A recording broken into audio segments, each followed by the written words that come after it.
Laat ek hier staan en eers eerlik wees. Ek het deur geweldige gewetenswroging gegaan hierdie week. Moet ek hier wees? Moet ek deel wees van hierdie fees? Want Afrikaans is nie net die taal van die hart nie, maar is ook die taal van pyn. Vir baie van ons is die pyn nog nie geheel nie. En toe lees ek Jacob Dlamini se wonderlike vertelling van sy Zulu-familie se intieme verhouding met Afrikaans. Later in die week lees ek Randall Carrollison se Facebook-plasing ook oor sy houding teenoor Afrikaans. En ek kyk na die digbundel van my neef Victor Wessels, wat nou onlangs uitgekom het, Testimony, waarom skryf ek Afrikaans? En ek vind hierdie treffende lyne. Is die taal en ek nou so geïntegreer, dat ons mekaar nie meer kan skei? En dit het my die moed gegee om hier te staan en vandag as gasspreker op te tree. Baie dankie aan die organiseerders, dankie Renée vir die uitnodiging.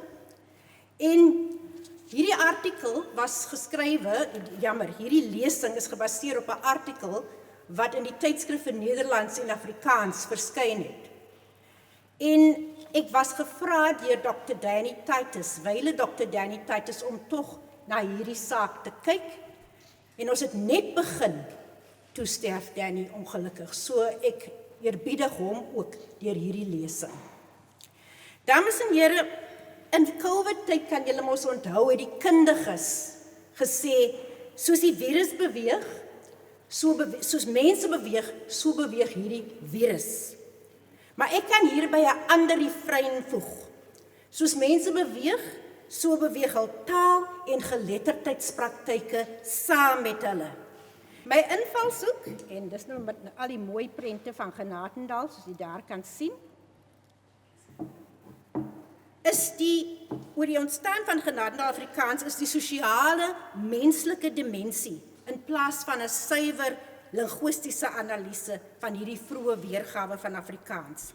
Ek is dit eens met Hymes en Kotze dat ook die sosiale en nie slegs die taalkundige faktore nie, die gebruik en vorm van 'n nuwe taal bepaal. Maar ek setel ook hierdie lesing binne die teoretiese raamwerk van 'n sosiolinguïstiek van kontak, aldus Rampton, in teenstelling met die sosiolinguïstiek van gemeenskap, omdat ek die vroeë Genadendal sien as 'n plek van taal samevloeiing, in Engels linguistic confluence. Ek argumenteer onder andere dat die inheemse mense en nuwe aankomelinge in Genadendal hulle mobiele taal- en geletterdheidspraktyke, met ander woorde, praktyke wat in ander ruimtes begin het en wat wysigings ondergaan het in hierdie nuwe ruimte, saamgebring het, wat beslis nie homogene tale en praktyke was nie. Met 17de eeuse Nederlands as teikentaal, as gevolg van Nederland se magtige handelsryk opgebou deur die Verenigde Oos-Indiese Kompanje, het die boerlinge van Genadendal staat gemaak op al hul taalbronne om hierdie prestige taal aan te leer. Maar hierdie teikentaal is ook onderhewig aan wat Thomason en Kaufman kontak-geïnduseerde veranderinge noem. Met die verloop van tyd het die boerlinge van Genadendal al hoe meer 'n bepaalde variëteit van Nederlands begin praat, wat sou ontlyk in Genadendal Dutch of vroeë Afrikaans. Ek gaan nou voorstel aan 'n paar mense wat tipies was van die Genadendal van die vroeë era, in die beginjare van die sendingstasie, as ook hulle taalpraktyke. Ek begin by die begin. Ek begin met Kiwedu Jonas, kooi-voorouer van al die ou gevestigde gesinne van Genadendal, volgens die Genadendal Museum. Ek kan maar gaan kyk, daar is 'n groot muur wat Kiwedu boaan het en dan al die families onder hom. Sy dogter, gedoop Anna Maria Maurits, word in 1793 die eerste dopeling van die tweede sendingtydperk. Jonas self was een van die eerste 5 inheemse dopelinge van Georg Schmidt. Sy stam was die Hessequa. Schmidt se aankoms het saamgeval met 'n tydperk waarin die Khoi-Khoi inwoners nie meer totaal nomadies was nie, met baie groepe op die rand van uitwissing na die verlies van land en vee, en veral weens die pokke-epidemie van 1713, wat volgens sommige navorsers 20% van die Khoi bevolking uitgewis het. Dis ook moontlik dat Kiwido, Jonas en die ander dopelinge, met die uitsondering van die beroemde moeder Lena, ook bekend as haar naam was Fayetge Tekoye, in die tweede pokke-epidemie van 1755 oorlede is. Want toe die tweede sendelingbeweging begin, vind hulle net moeder Lena hier. Nou, wat het Jonas en sy mense gepraat? Schmidt skryf in sy dagboek van 1737 tot 1744, dat baie van die Khoi reeds Nederlands ten dele magtig was. Natuurlik gemeng met die Hessequa dialek van die omgewing. Hiervan bly nog net Nama oor, Kukugoa, as volwaardige taal. Schmidt self het gebruik gemaak van die taalvaardigheid van die leier van die Hessequa groep in die omgewing, genaamd Afriko, wat later gedoop is Christian, as tolk tussen hom en die Khoi. Dis te verstaane dat die Khoi verskillende streekdialekte van Nederlands aangeleer het van die settlers, wat met hulle kom onderhandel het vir hulle vee, en dus het 'n vorm van Oeverbergse handelaarstaal of pidgin ontwikkel. Alreeds hier sien ons taalvermenging aan die werk, alhoewel die geskiedenis van taalkontak aan die Kaapse kus natuurlik veel ouer is. Omdat hy nie die Hessequa dialek kon baas raak nie, het Schmidt sy Khoi-volgelinge in Nederlands onderrig, sodat hulle die Bybel kon lees.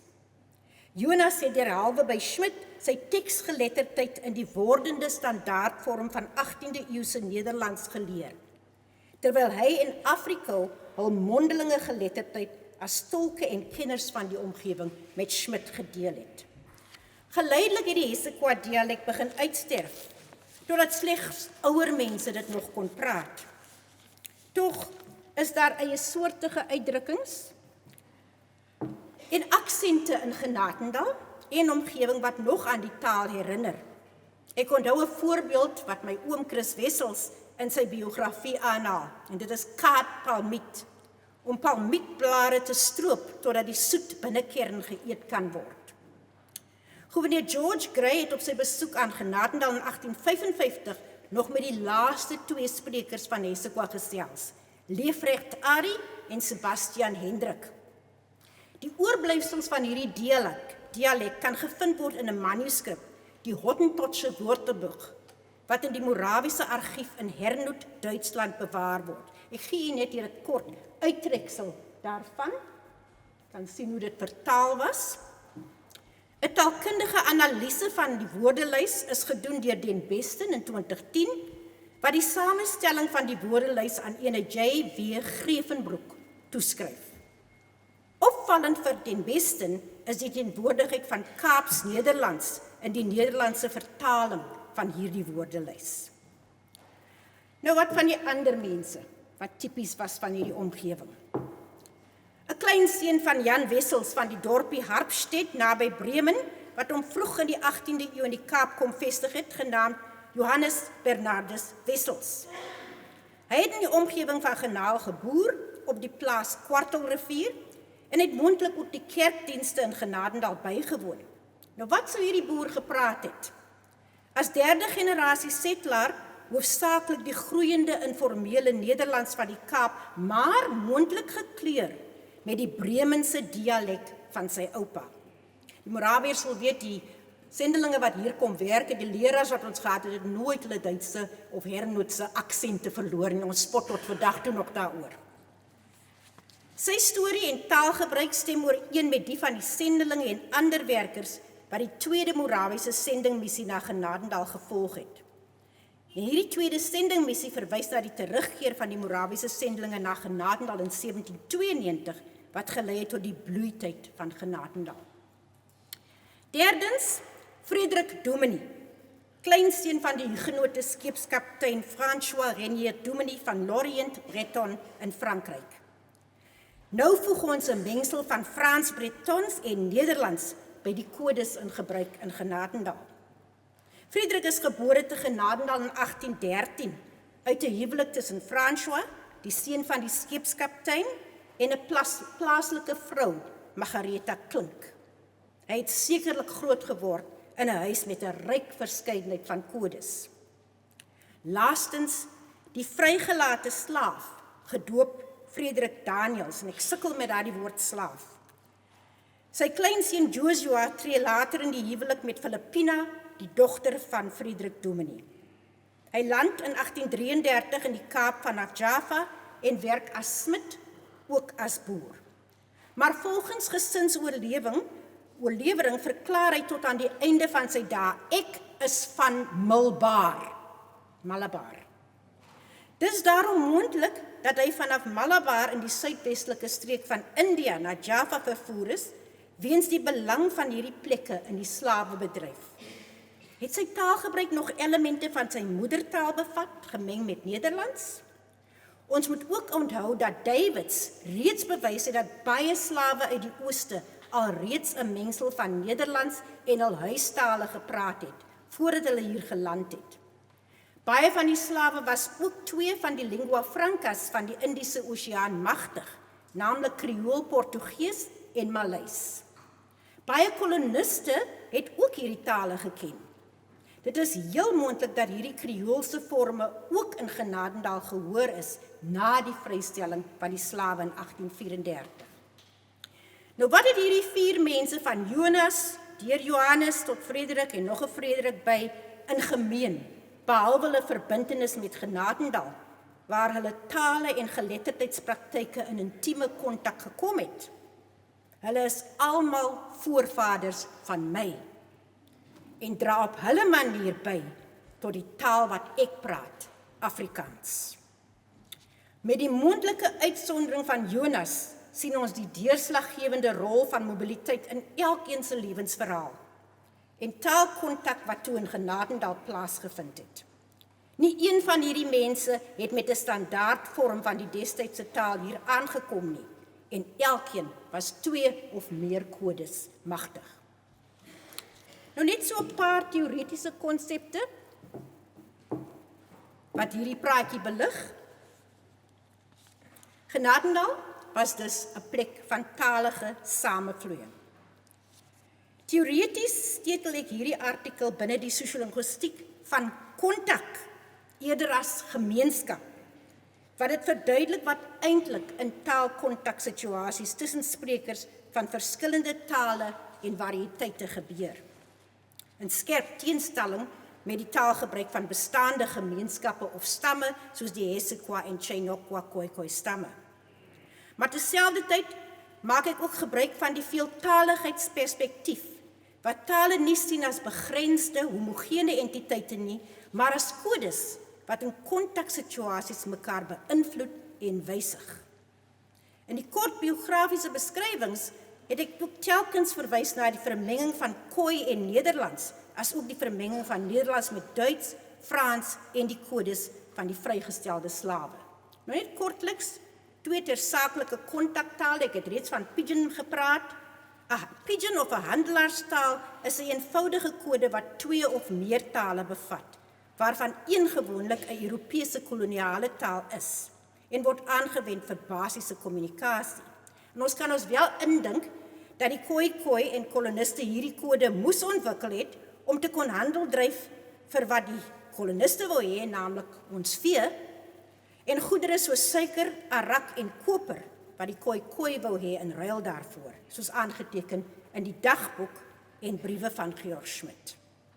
'n Kreool aan die ander kant ontwikkel wanneer die basis Pidgin uitgebrei word deur die kinders van Pidgin sprekers as gevolg van bepaalde faktore, soos die groei en verbreding van die woordeskat, idiomatiese uitdrukkings en grammatikale reëls. Die Kreool word dan die huistaal van hierdie soort gemeenskappe.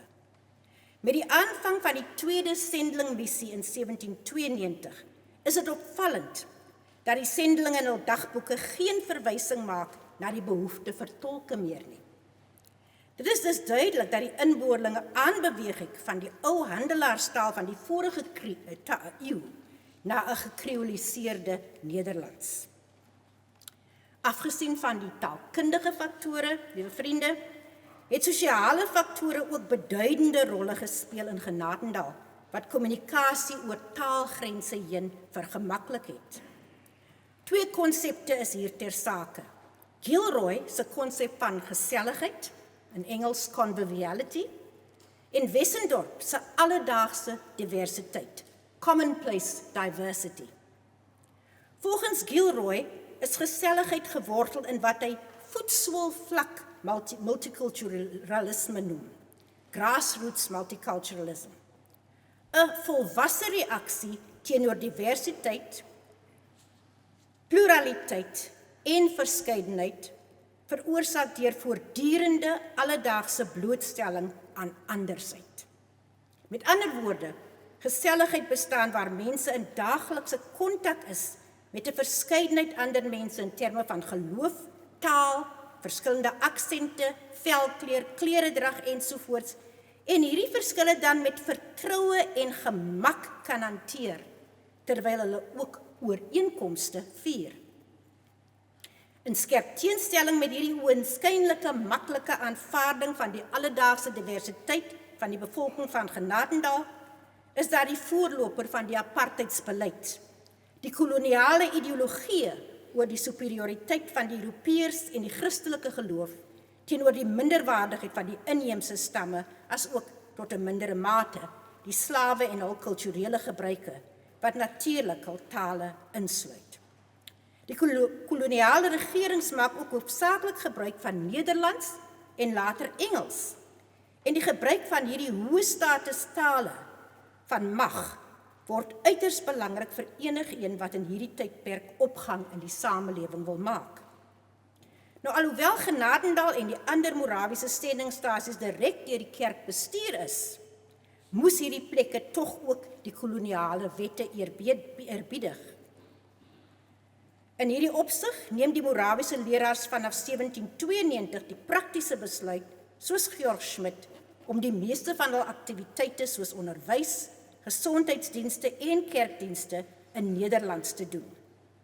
Die biografiese skets aan die begin van hierdie artikel maak dit egter duidelik dat slegs skriftelike Nederlands aan bepaalde standaardreëls onderhewig moes wees. Maar die spreekkodes van Genadendalers het taamlike variasie getoon in terme van uitspraak, woordkeuses en sintaksis. Hierdie ryke verskeidenheid van spreekkodes het 'n besliste uitwerking op die Nederlands van daardie era, en so ontstaan Genadendal Nederlands. Die spreekkodes beïnvloed ook mettertyd die manier van skryf, sodat Hoog-Hollands nie meer nagevolg word nie. Almal het nou reeds gewys op die Gutenberg model wat hier was. Almal het reeds gepraat van produkte daarvan. Ek wil daarom net 'n aanhaling van Danny Titus vir u lees. Anders as die Genootskap van Regte Afrikaners, die GRA in 1875, het Genadendal Dutch hom reeds in 1816 van die Hoë Hollands losgemaak en is ook op 'n Gutenberg model drukpers gedruk. Nou kan ons 'n bietjie aanbeweeg na van die eindprodukte. Daar sien u op die skerm die voorblad van die omslagliewers van Benigna van Groenekloof of Mamre, wat na baie verwys word as die eerste roman in Afrikaans. Ek wil net eers begin deur iets in te bring van Christian Ignatius Latrobe, sekretaris van die Morawiese sending in Engeland. Hy het beide Kaapstad en Genadendal in 1816 besoek. En hy lewer kommentaar oor die verskille tussen die Nederlands soos gebruik in Kaapstad en Genadendal Nederlands. Hy skryf dat hy dit moeilik gevind het om 'n kerkdiens in Kaapstad te volg, maar beskryf Genadendal Nederlands as 'n baie gerieflike variant van daardie antieke taal en beslis aan te beveel, want soos ons sendelinge Nederlands geleer het, hoofsaaklik uit boeke en van mekaar, is hulle dialek so goed vermeng met Nederlands in woorde en uitspraak, sodat dit maklik verstaan kan word deur beide Duitssprekendes en Nederlanders. Niemand kan stry dat 'n taal wat so gevorm is, sodat mense uit beide lande dit kan verstaan, 'n baie begeerlike medium bied vir die oordrag van idees en derhalwe die regte manier om te praat. Genadendal het ongetwyfeld 'n groot rol gespeel in die totstandkoming van gesproke en geskrewe Afrikaans. Hier is al skool gehou sedert 1738. Die eerste tersiêre inrigting, die opleidingskollege vir onderwysers, word in 1838 gestig. En met die sluiting daarvan in 1937 word die Emil Weder sekondêre skool gestig, wat in 1938 amptelik geopen is. Net so bystorie, my moeder was die laaste oorlewende lid van die eerste standaard 8 klas van Emil Weder. Baie inwoners kon dus spog met 'n hoë vlak van geletterdheid, wat vandag toe nog neerslag vind in die groot aantal gegradueerdes op verskillende terreine wat uit die sendingstasies stam en reg oor die wêreld hulle ook bevind. Ons het gepraat van die Gutenberg model, ons het gepraat van De Bode, van Genadendal, ek het 'n prentjie daarvoor gee. Jy kan self dit later gaan naslaan in die museum. Ek het gesê dat die sendeling Benno Marx was die uitgewer van De Bode en ook die skrywer van Benigna. Koch skryf dat Benigna hoofsaaklik in Nederlands geskryf is, maar met sekere dele in die plaaslike Afrikaanse idioom. Hy argumenteer dat die Morawiese sendelinge 'n verafrikaanste idioom van Nederlands ingespan het om hul doelwitte te bereik. Verder verwys hy na die taal waarin Benigna geskryf is as Suid-Afrikaans-Nederlands, met hier en daar leksikale eienaardighede tipies van die plaaslike taalvorme, terwyl in sommige tweegesprekke duidelik 'n Afrikaanse idioom gebruik word. Ja, oor De Bode skryf Van Heerden dat dit een van die eerste 5 godsdienstige blaaie in Suid-Afrika was, en die sendelinge, as ook die gemeentelede van die gemeenskap, was betrokke by De Bode. Dit is vir hulle eie gemeenskap uitgegee. Die laaste uitgawe van De Bode is in Maart 1914 gedruk, en vanaf April 1914 word 'n nuwe nuusblad, die Huisvriend, jy sien dit daar, uitgegee. Die inhoud het 'n hoofartikel, godsdienstige artikels, biografieë van gemeentelede en sendelinge, grepe uit die geskiedenis van sendingstasies soos Mamre, godsdienstige gedigte en briewe ingesluit. Die sogenaamde plattaal of vereenvoudigde Nederlands is doelbewus deur briewewisseling in De Bode bevorder.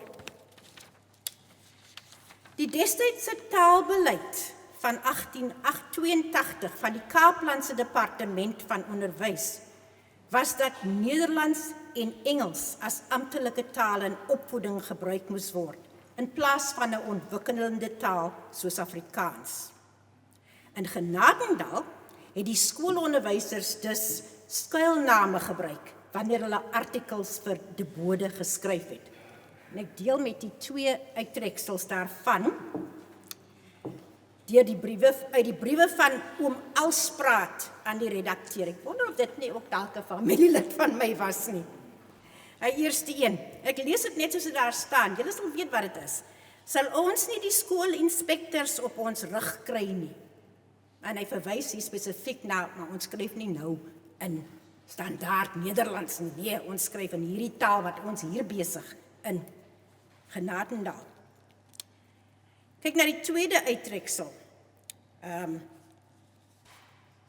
Hulle lyk om iets in hulle taal te lees. Dis wel waar dat menige een sê dat wat die mense hier aan die Kaap praat is getaal nie.